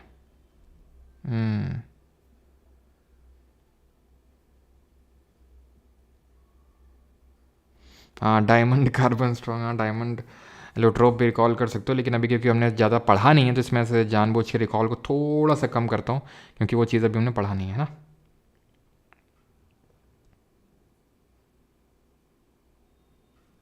कौन सा भैया हिस्ट्री में? कौन सी चीज़? हाँ सर, सही कितना वो पूछिए। हाँ हाँ सुभाष, बता दीजिए कितने सही किए आपने? 20 में से कितने सही हुए, जल्दी से बताओ। When lead nitrate is heated, जब इसको हीट करते हैं लेड नाइट्रेट को, then which of the following gas is produced? Nitrogen oxide, lead dioxide, nitrogen dioxide या फिर लेड ऑक्साइड? तो भाई हम यहाँ पर लेड नाइट्रेट को हीट करते हैं, PbNO3 का होल ट्वाइस। ये रिएक्शन होती है बैलेंस्ड वाली, ठीक है। 2PbO plus 4NO2 plus O2, balance है ना, चेक कर लेना एक बार। तो यहाँ पे पूछ रहा है कि गैसेस कौन सी प्रोड्यूस होती है, तो नाइट्रोजन ऑक्साइड नहीं, नाइट्रोजन डाइऑक्साइड प्रोड्यूस होती है। और इसके कैसे फ्यूम्स होते हैं? इसके ब्राउन फ्यूम्स प्रोड्यूस होते हैं, टेस्ट ट्यूब ब्राउन हो जाती है, भूरी भूरी जाग होती है। इसको क्या बोलते हैं? इसको बोलते हैं डीकम्पोजिशन। और कैसा डीकम्पोजिशन? Thermal decomposition. डीकम्पोजिशन में क्या होता है? डीकम्पोजिशन कॉम्बिनेशन का उल्टा होता है। कॉम्बिनेशन रिएक्शन ये होती है, ये होती है कॉम्बिनेशन रिएक्शन, ठीक। और ये होती है थर्मल डिकम्पोजिशन। आपको समझ में आ गया होगा। एक रिएक्टेंट है, मल्टीपल प्रोडक्ट्स बना रहा है, यहाँ पे मल्टीपल रिएक्टेंट से सिंगल प्रोडक्ट बन रहा है। थर्मल डिकम्पोजिशन है ये एंडोथर्मिक नेचर की। एंडोथर्मिक का मतलब है हीट चाहिए इसको करवाने के लिए। वहीं जो कॉम्बिनेशन और रिएक्शन होती है वो एक्सोथर्मिक नेचर की होती है। जैसे फॉर एग्जाम्पल जो कंबशन रिएक्शन होती है वो आपकी एक्सो, कॉम्बिनेशन का एग्जाम्पल है कंबशन। कंबशन का मतलब क्या होता है? कंबशन का मतलब सिंपल होता है जलना किसी चीज़ का।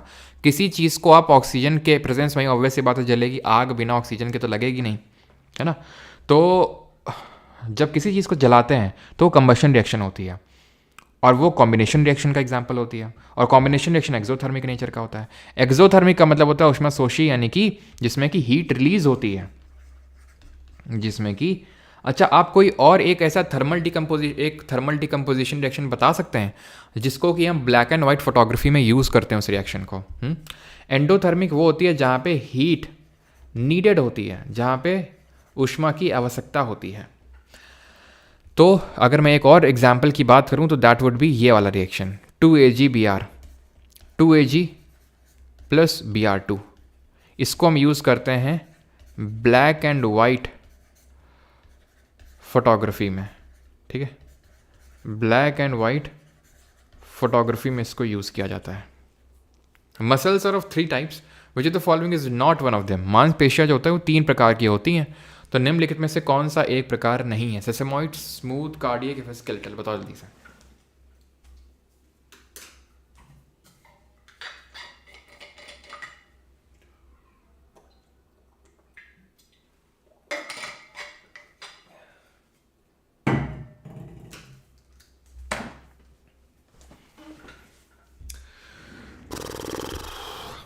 स्मूथ भी है, कार्डियक भी, स्केलेटल भी, बट सेसेमॉइड करके कोई मसल नहीं होती है, ठीक है। ये तीनों है आपकी, स्केलेटल, स्मूथ और कार्डियक। अब इसमें क्वेश्चन ऐसे बनता है कि कौन सी स्टेटेड है, कौन सी वॉलंटरी है, ठीक है, कौन सी ब्रांच्ड है। तो तो ये क्वेश्चन बनता है। तो सबसे पहले हम इसको टारगेट करते हैं कौन से वॉलंटरी है। वॉलंटरी का मतलब होता है जो खुद से मूव करने में कैपेबल है।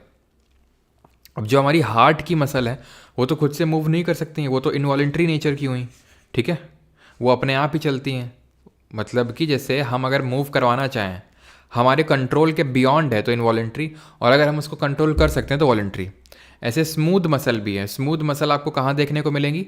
जो भी इंटरनल ऑर्गन की कवरिंग है, जहाँ पे स्मूथ स्मूथ है, जैसे कि फॉर एग्जांपल इंटेस्टाइन वगैरह हो गया, किडनी हो गया, ठीक है। तो यहाँ पे स्मूथ पार्ट है, यहाँ पर कोई हड्डी वड्डी है क्या? हड्डी वड्डी तो है नहीं। तो ऐसे याद कर लो, जहाँ हड्डी है वही कंट्रोल कर सकते हैं। जैसे स्केलेटल, जैसे बाइसेप्स हैं, बाइसेप फुलाना है तो फुला सकते हो ना तुरंत, तुम्हारे कंट्रोल में है ना। ऐसा तो है नहीं कि अपने मन चाहे तो जब फूल गई तो पिचक गई, ऐसा तो होता नहीं है। तो ये वॉलंटरी नेचर की है स्केलेटल मसल। स्मूथ वाली इनवॉलंटरी, कार्डियक वाली इनवॉलंटरी।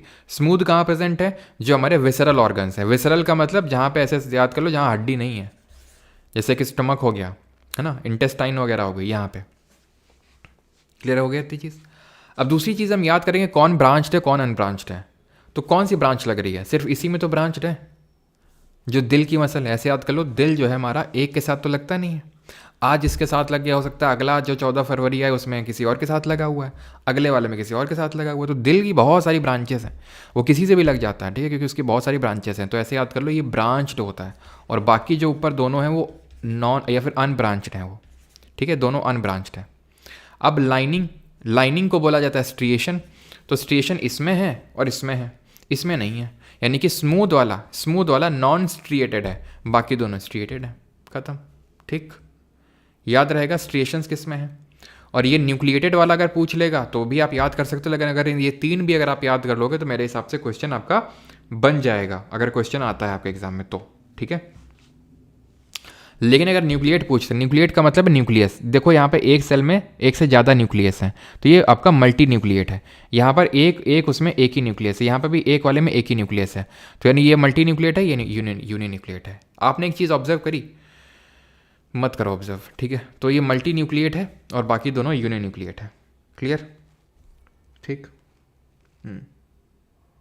मेरा दिल हमेशा श्री कृष्ण पे लगता है। क्या बात है, क्या बात है चिरंजीत, ये हुई ना बात, तुमने तो एकदम दिल जीत लिया। चलते हैं फिर कल, कहाँ? प्रेमानंद जी के पास, ठीक है। Dash forces water through a semi permeable membrane and removes contaminants. पानी को एक अर्ध पारगम्य झिल्ली से गुजारता है और प्रदूषकों को हटा देता है। बॉइलिंग, डिस्टिलेशन, रिवर्स ऑस्मोसिस या फिर फिल्ट्रेशन क्या है जो फोर्स करता है और हटा देता है? तो सेमी परमिएबल मेम्ब्रेन होती है, फोर्स करता है वाटर को, तो ये होता है रिवर्स ऑस्मोसिस। तो सर ऑस्मोसिस क्या होता है? What is osmosis? तो ऑस्मोसिस होता है, कल पढ़ा था परसों, डिफ्यूजन, है ना। डिफ्यूजन वाला कौन सा लॉ पढ़ा था, जरा बताना तो। जहाँ पर हमने ये पढ़ा था कि जो रेट ऑफ डिफ्यूजन है गैसेस का वो इन्वर्सली प्रोपोर्शनल होता है उनके तो डेंसिटीज़ के, स्क्वायर रूट ऑफ डेंसिटीज़ के, या फिर square root of molecular masses के। कौन सा लॉ था ये? तो ऑस्मोसिस वही है कि जब सेमी परमिएबल मेम्ब्रेन से, श्लेष्मा एक झिल्ली हो, सेमी परमिएबल मतलब एक झिल्ली हो, ठीक है, सेमी परमिएबल ठीक है, सेमी परमिएबल मेम्ब्रेन, उसके थ्रू जब मूवमेंट हो, कहाँ से कहाँ? जब उसके थ्रू मूवमेंट हो हाई कंसेंट्रेशन से लो कंसेंट्रेशन। अब इसमें बड़ा कंफ्यूजन होता है, हाई कंसेंट्रेशन से लो कंसेंट्रेशन की तरफ। हाँ सबका सही है, ग्राहम्स लॉ ही होगा, ठीक है। तो हाई से लो, लेकिन कंफ्यूजन क्या होता है, कहीं कहीं लो से हाई लिखा होता है। तो सर ये हाई से लो किसकी बात हो रही है? हाई से लो बात हो रही है पानी की, वाटर की। लेकिन अगर सल्यूट की बात करेगा तो लो से हाई होगा। अगर आपका सल्यूट की बात करेगा, सल्यूट क्या होता है? तो जब कोई चीज़ सल्यूशन होता है ना, तो जिस चीज़ में घोला गया है वो सॉल्वेंट होगा, और जिस चीज़ को घोला गया है वो सल्यूट होगा, ठीक। अब जैसे ये हम तीन एग्जाम्पल लेते हैं, ये तीन क्या है? एक है हाइपरटोनिक, एक है हाइपोटोनिक और एक है आइसोटोनिक। ये सॉल्यूशन में क्या है कि अंदर जो है पानी ज़्यादा था और बाहर कम था, तो मूवमेंट हो गया हाई से लो और ये सेल श्रिंक कर गई। हाइपरटोनिक जो सॉल्यूशन होता है उसमें क्या होता है, अंदर पानी ज़्यादा होता है बाहर कम होता है, जिसकी वजह से सेल श्रिंक कर जाती है, दब जाती है। या फिर इसको मैं इस तरह से भी बोल सकता हूँ क्या कि उल्टा भी आप बोल सकते हो, अंदर पानी ज़्यादा है, यानी अंदर सल्यूट कम है, ठीक है, और बाहर सल्यूट ज़्यादा है। हाइपोटोनिक में क्या है, हाइपोटोनिक में अंदर पानी कम है, बाहर पानी ज़्यादा है, तो ये स्वेल कर जाती है। क्यों? क्योंकि हाई कंसंट्रेशन से लो कंसंट्रेशन में मूवमेंट हुआ, किसका? पानी का। आइसोटोनिक में क्या है, इक्वल है, बाहर भी सेल के और अंदर भी सेल के। ये आरबीसी यहाँ पर दिखाया गया है, रेड ब्लड सेल। तो इसमें नो चेंज होता है आइसोटोनिक सोल्यूशन में, क्योंकि बाहर और अंदर सेम तरह का माहौल चल रहा है। क्लियर है? And the last question of the day is this: plant cells differ from the animal cells in having an additional layer around the cell membrane termed as. पादप कोशिकाएं पशु कोशिकाओं से भिन्न होती हैं। कोशिका झिल्ली के चारों ओर एक अतिरिक्त परत होती है, जिसे हम क्या कहते हैं? साइटोप्लाज्म, वैक्यूओल, सेल वॉल या क्लोरोप्लास्ट। तो साइटोप्लाज्म तो एक जेली लाइक मैट्रिक्स होता है, जेली लाइक मैट्रिक्स होता है, जो सेल की जो ये सेल मेम्ब्रेन आप बोल सकते हैं, सेल मेम्ब्रेन और न्यूक्लियर मेम्ब्रेन के बीच में भरा होता है। यहाँ पे ये होता है साइटोप्लाज्म, जिसमें कि हमारे सेल ऑर्गेनल जो होते हैं, कोशिकांग, वो फ्लोट कर रहे होते हैं एक तरह से। वैक्यूल के बारे में अभी पढ़ें ना पढ़ें छोड़ दो अभी। सेल को रिजिडिटी प्रोवाइड करता है, वो सब छोड़ दो अभी, ठीक है। हम जब सेल ऑर्गेनल सारे पढ़ेंगे तो वहाँ देखेंगे। क्लियर? या देखना चाहते हो तो देख सकते हो अभी, लेकिन हम फोकस कर लेते हैं सेल वॉल और सेल मेम्ब्रेन पे भी, ठीक है। तो प्लांट सेल में ध्यान रखना, मैं फिर से रिपीट कर रहा हूँ, प्लांट सेल में दो चीज़ें होती हैं, दो, जो सिर्फ प्लांट में होती हैं, एनिमल में नहीं होती हैं। एक तो सेल वॉल है और दूसरा क्या है बताइए? और सेल वॉल किसकी बनी होती है प्लांट सेल में? तो सेल वॉल जो है ये प्लांट के पास होती है, ये बैक्टीरिया के पास होती है, ये आपकी एल्गे के पास भी होती है, ये आपकी लिचन के पास भी होती है। किससे बनी होती है? तो प्लांट में बनी होती है सेल्यूलोज की, बैक्टीरिया में बनी होती है पेप्टिन की, या फिर पेप्टिडोग्लाइकन बोलते हैं इसी को, पेप्टिडोग्लाइकन। और इसके आउटर जो कवरिंग होती है वो है ग्लाइकोकैलिक्स, जो स्लाइम लेयर होती है। ग्लाइकोकैलिक्स कैसी लेयर होती है? ये स्लाइम लेयर होती है। और एल्गे में ध्यान रखना, ये आपकी पेक्टिन, पेक्टिन अंदर वाली और बाहर वाली सेल्यूलोज, तो पेक्टिन भी होता है, सेल्यूलोज भी होता है इसमें।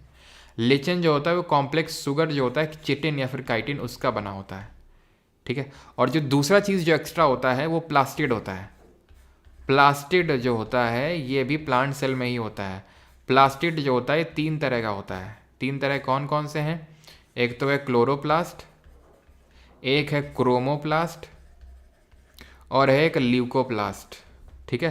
क्लोरो जो है कलर प्रोवाइड करता है, ठीक है, ये कलर प्रोवाइड करने का काम करता है। क्रोमो जो है, सॉरी क्या बोल रहा हूँ, ठीक है, ये खाना बनाने का काम करता है, ठीक है। ये फोटोसिंथेसिस करके, फोटोसिंथेसिस में इन्वॉल्व होता है, खाना वाना बनाता है। ये कलर प्रोवाइड करने का काम करता है, और ये स्टोरेज प्रोवाइड करता है, ठीक है। अब ये भी ल्यूकोप्लास्ट भी तीन तरह का होता है, क्योंकि तीन चीज़ों का स्टोरेज यहाँ पर प्रोवाइड करना होता है। एक तो इसमें होता है एमाइलो, ठीक है, एल्यूरो, एक सेकेंड चल क्यों नहीं रहा ये,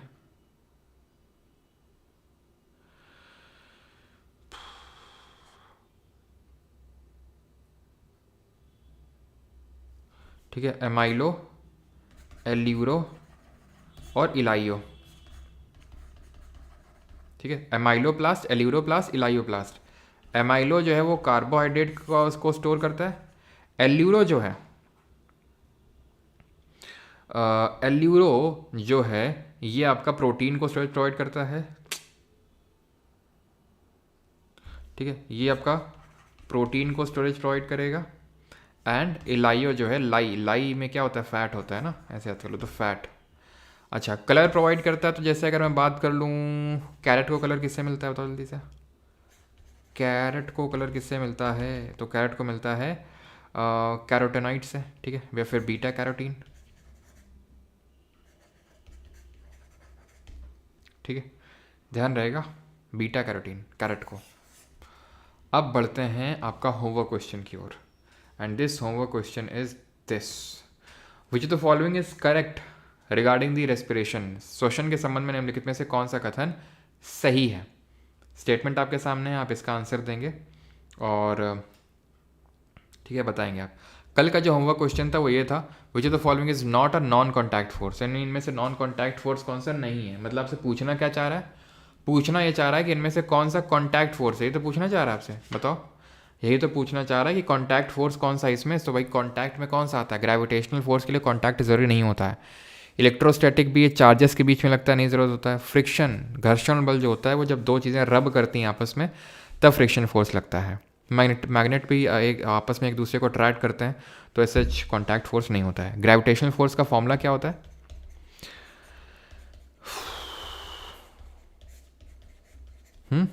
इसका फॉर्मूला क्या होता है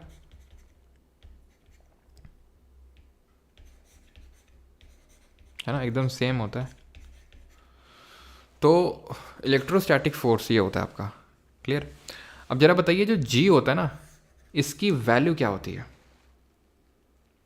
टोमेटो लाइकोपीन, इस टोमेटो का जो कलर होता है वो लाइकोपीन के जैसे होता है, और वो लाइकोपीन जो होता है वो एक एंटीऑक्सीडेंट भी होता है। तो जो जी होता है ना ग्रेविटेशनल और कांस्टेंट, इसको ग्रेविटेशनल कांस्टेंट बोलते हैं। ग्रेविटेशनल कांस्टेंट बोलते हैं। इसकी जो वैल्यू होती है वो होती है 6.67 इंटू 10⁻⁻11 न्यूटन मीटर स्क्वायर पर केजी स्क्वायर। इसकी वैल्यू को दिया गया था, ये पूछा हुआ है सर क्वेश्चन 1798 में हेनरी कैवेंडिश ने, ठीक है। चार्ज की यूनिट बता दो, चार्ज की यूनिट बता दो। और कुछ यहाँ पर से बन सकता है। हम्म हम्म अच्छा ये बताओ कि जो फ्रिक्शनल फोर्स होता है वो कंजर्वेटिव होता है फिर नॉन कंजर्वेटिव, ग्रेविटेशनल कैसा होता है। हम्म तो ग्रेविटेशनल फोर्स आपका कंजर्वेटिव होगा, ये भी आपका कंजर्वेटिव फोर्स होता है, ठीक है। कंजर्वेटिव फोर्स कौन से फोर्स होते हैं,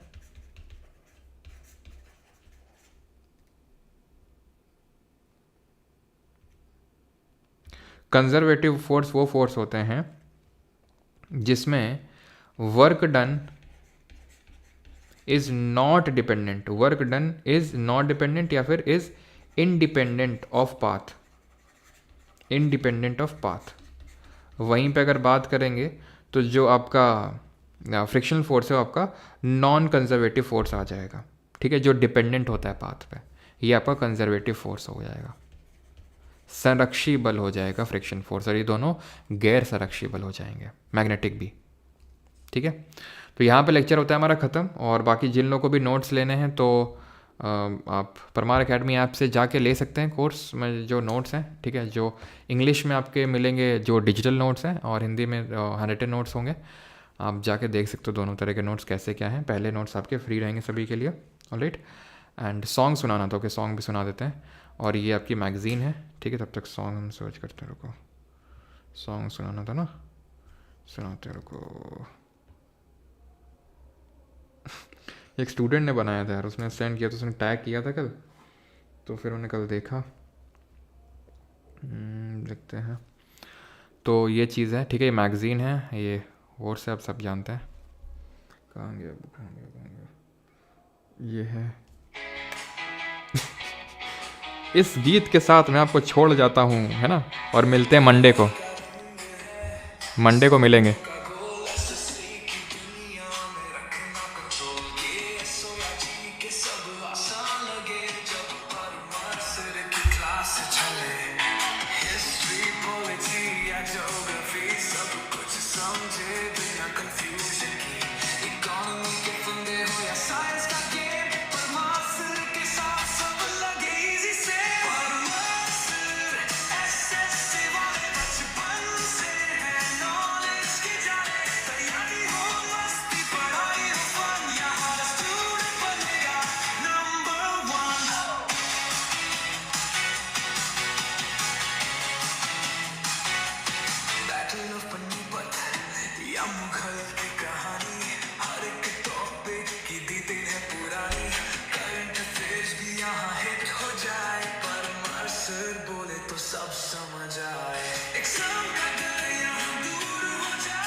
चलो बस इतना ही। कैसा लगा? हम्म?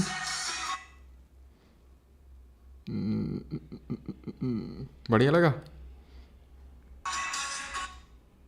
खतरनाक वाइब तो प्रमोशंस। भाई ये कल मतलब मैंने देखा, ये किसी स्टूडेंट ने बनाया ये, इसको परमार एससी का एंथम घोषित कर दिया जाए, क्या कहते हो? कर दिया जाए? चलो फिर कर देते हैं।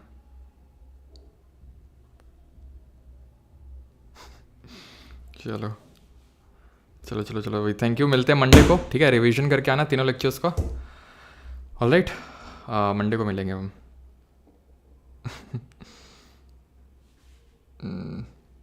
चलिए, थैंक